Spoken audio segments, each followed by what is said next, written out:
What's going on, everyone? Welcome to the channel where we talk about everything Marvel and the MCU. And today, we have some exciting news about the Fantastic Four and actors who could have already been cast in roles for the movie. What we know so far is that we can expect some big-name directors, and almost all the writers are ready. And Kevin Feige announced that the Fantastic Four movies are actively in development more than a year ago. And if we go by what he said about the Fantastic Four joining the MCU at SDCC in 2019, it's been a few years since he said that, and it looks like Marvel Studios is about to make a big announcement, which could happen at this year's San Diego Comic-Con. Almost every single report has stated that they will not be attending the event. However, it could come up at D23. In this video, we're going to talk about all of these topics, including the actors and actresses who might have been considered for roles in the Fantastic Four film. If you want to stay up to date on all the latest Marvel Cinematic Universe news, make sure to subscribe and click on the notification button. Dakota Fanning has emerged as the first possible candidate to play the Fantastic Four's Invincible Woman. Possibly a name you didn't expect. On the other hand, according to reports from Giant Freaking Robot, Dakota Fanning has been cast for the role in the Marvel Cinematic Universe. According to their article, they stated that their trusted and proven source had told them that Dakota Fanning had joined the Marvel Cinematic Universe. While the character she was cast has remained a mystery, it's safe to assume she was cast as Sue Storm, aka the Invincible Woman. I'm going to assume it's primarily due to her blonde hair, and I think we can all agree that she fits the bill. Dakota Fanning has been acting for as long as we can remember. She's been an actress since she was a child, so I believe she'll do an excellent job in terms of acting. We do have some more Fantastic Four casting news to discuss, but first, I'd like us to talk about what it would look like if Dakota Fanning played the Invincible Woman and John Krasinski played Reed Richards. I really like the both of them, but I'm not sure I'd love to see them together as a couple. Dakota Fanning is 28, whereas John Krasinski is 42, and considering that in the comics there's quite a large age gap between Sue Storm and Reed Richards, this could work. I trust Kevin Feige's casting choice, but it's worth nothing that Dakota Fanning has not been confirmed to play Sue Storm or the Invincible Woman. Meanwhile, there are some developments on IMDb. On the IMDb page for the Marvel Cinematic Universe cast, it says that two less well-known actors will play the Human Torch and the Invincible Woman in the new MCU Fantastic Four movie. Nothing is official until Marvel Studios makes an official announcement, but I really like Rudy Pankow as the first choice for this role. Many of you may recognize him from the television series Outer Banks, where he played JJ.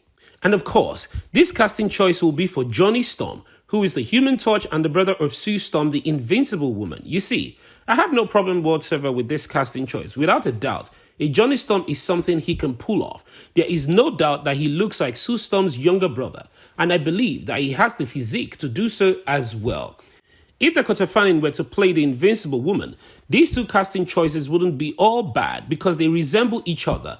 There's no doubt that the MCU can pull that off, and if they put on a good show, they could absolutely blow it out of the water. This IMDb page, however, lists Elizabeth Lill as the actress playing the Invincible Woman.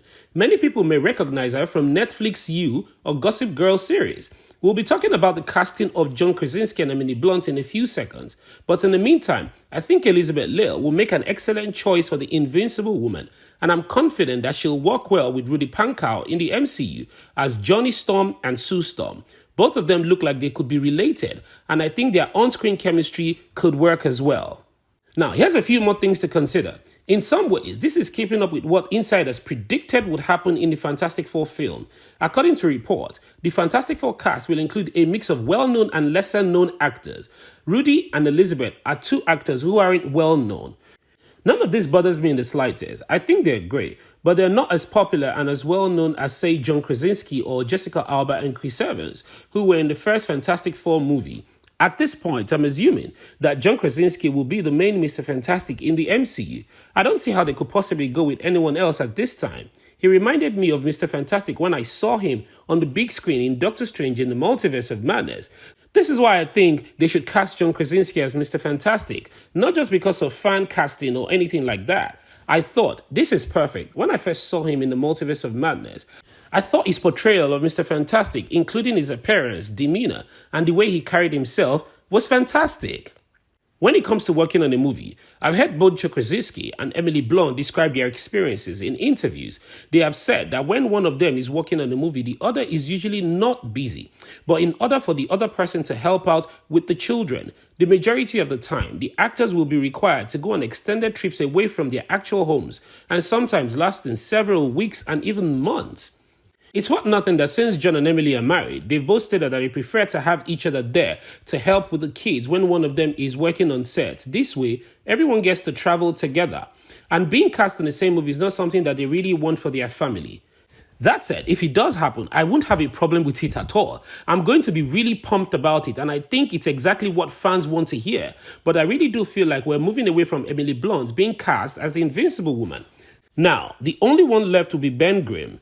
Ben Grimm could be played by a slew of different actors. People like The Rock and Channing Tatum have mused on the subject in the past. I'm very interested in hearing your thoughts on who you think would make the most compelling Ben Grimm character. Let me know what you think in the comment section below. As I mentioned in the beginning of this video, Marvel Studios appears to be preparing for a major announcement. One source says that Marvel Studios won't be at San Diego Comic-Con in 2022 and that they are also getting ready for some big panel at D23. It's true, because D23 is preparing for a slew of big announcements. However, there are signs that Marvel Studios may be attending San Diego Comic-Con in 2022. The SDCC blog has reported that they've seen some signs for San Diego Comic-Con 2022, specifically for She-Hulk. These signs were reportedly placed by Marvel Studios, so it's possible they'll have a presence at SDCC, but their big announcement may be saved for September's D23 convention, just one day after Disney Plus Day. I'd say there will be a lot of big announcements, and I hope that Marvel Studios will reveal the cast for the Fantastic Four, since it looks like they're trying to get the entire team together for that movie. Let me know what you think in the comment section below about all of these casting rumors. Is the IMDb casting list appealing to you? Or do you think that Dakota Fanning will be an outstanding choice for the role of the Invincible Woman?